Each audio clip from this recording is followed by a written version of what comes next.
Hey World Civilizations, Mr. Lassiter with you, and in today's video we're going to be looking at the war in Europe from 1941 to 1943. We'll be looking at how the United States gets involved in the war and some of the things that were changing as the war crept into what became its middle years. So we want to look today at why Germany decided to stop their non-aggression pact or violate their non-aggression pact and attack the Soviet Union and what the results were, what major Allied offensives helped turn the tide of the war. We want to see why the United States joins, and also what this Battle of Stalingrad is. We will not get all the way up to D-Day in this video, which occurs in the summer of 1944, but we're getting closer.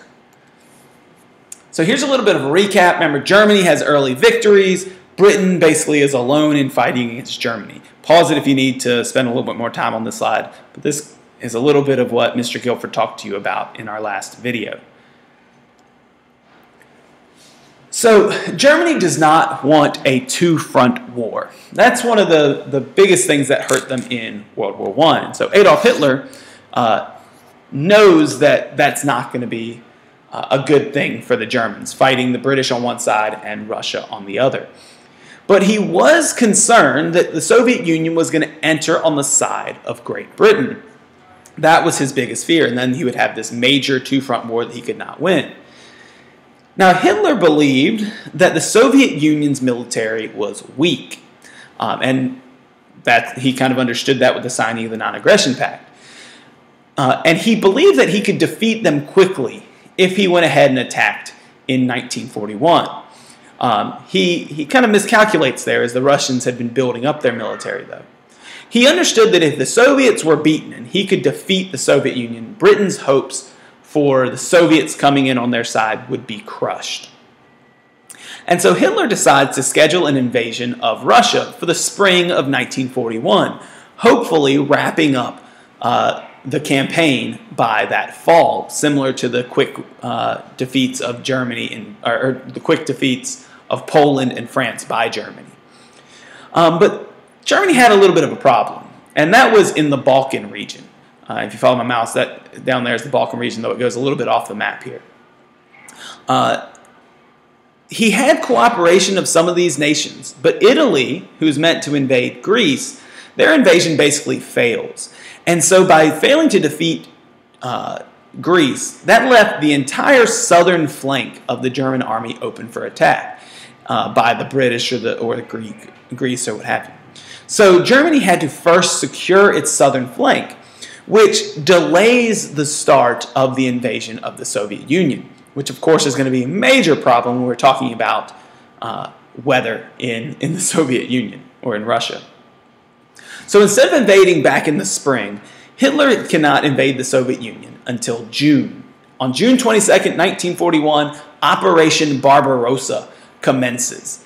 The plan was to roll in with the blitzkrieg warfare against the Soviet Union and defeat them and get out before the winter begins. In fact, the German soldiers did not even have winter uniforms on their front lines. The attack stretches basically along an 1,800-mile front. That stretches basically over half the distance across the United States. And Germany rapidly advances. One army sweeps through Ukraine, one besieges the city of Leningrad, another army gets within 25 miles of the capital city of Moscow. But this attack takes longer than Hitler expects because the Soviet Union was a little bit more prepared than they realized. And on top of that, winter came early to Russia that year, to the Soviet Union. So an early winter and a continued Soviet resistance end up halting the German progress in Russia, or in the Soviet Union. Germany basically is stopped in their tracks and has an army that is ill-equipped for winter. And by December of 1941, 6 months after this invasion begins, the Soviets are going to launch a counterattack to push the Germans back. Now let's take a pause from what's going on in December of 1941 between Germany and the Soviet Union to go all the way basically to the other side of the globe to a place called Hawaii, which was controlled by the United States. There was also a war, keep in mind, going on in the Pacific. The Japanese were expanding their empire. They expanded to Manchuria and to China and to Southeast Asia, and they were expanding it throughout islands in the Pacific, which were good for refueling stations, strategic locations for the Japanese military. And the Japanese realized that the only other major power there was the United States. They were the only other major power in the Pacific Ocean. And Japanese leaders hoped that a quick strike against the U.S. naval bases would convince the United States and the Roosevelt administration to accept the fact that Japan had become dominant in the Pacific. Japan counted on the United States really not wanting to go to war. They believed the U.S. didn't want any part in the war. And they also wanted the United States to continue trading steel with them, which they had ceased doing. So on December 7, 1941, Japanese bombers attacked the port of Pearl Harbor, Hawaii, where most of the United States Pacific Fleet was stationed. The idea was to knock out a major portion of the U.S. fleet so that the United States could not gather up its forces and fight against the Japanese and would just have to admit defeat before even starting the war. Little did they know, though, that the United States, many of their ships were actually out on military exercises that morning. And so even though the attack is devastating, it does not knock out most of the American fleet. And what becomes a surprise to the Japanese also, the support in the United States for going to war is kind of unified. The country rises up and starts joining the military and demanding war against Japan. And so the next day, on December 8th, the United States declares war. In his speech to the nation, Franklin Roosevelt calls December 7th a day that will live in infamy. 3 days after the United States declares war on Japan, Hitler and Germany declare war on the United States. Within hours, the United States has declared war back on Germany and has basically joined the side of Great Britain against Germany and is now fighting a war against Japan. The U.S. entry into war creates what we call a grand alliance. These are the allied powers with Great Britain and the Soviet Union. The three ignore their political differences and basically agree on a military strategy which will defeat the Axis powers. Keep in mind, up to mid-1942, Germany still was kind of in the lead in the battlefields of Europe, North Africa, and Russia. And he had plans to go into the Middle East and try to capture the oil supplies that funded the British, that were supplying the British Army. And if he had done that, then the British may not have been able to continue their fight. But by the fall of 1942, the war takes a turn.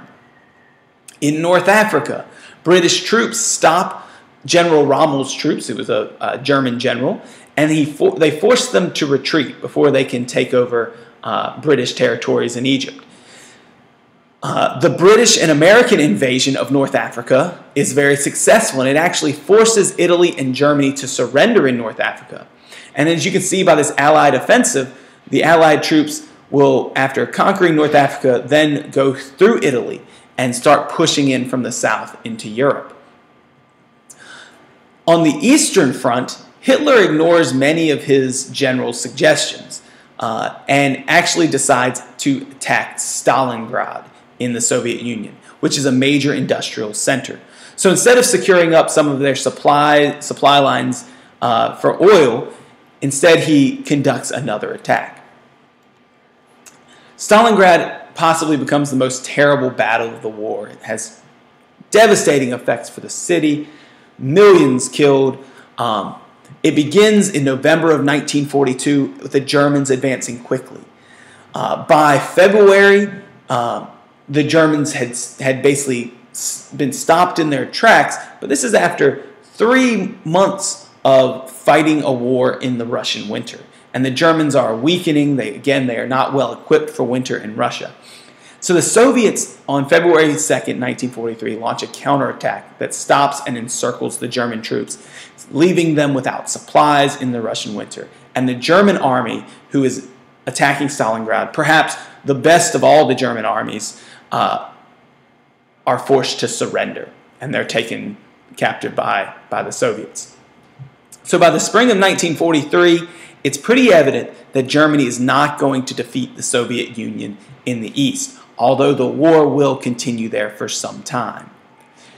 They also have to deal with an impending fight on the Western Front. As the British and Americans had come up through Africa into Italy, they're also going to make a similar invasion of France. And so still to come in this war, we got to cover D-Day, the Holocaust, the war in the Pacific, which we really haven't touched on except for the bombing of Pearl Harbor, the defeat of Nazi Germany, the use of atomic bombs, the surrender of Japan, and of course, the peace process that comes after this war. Make sure you can answer these video goals. If you can't, go back and rewatch the video.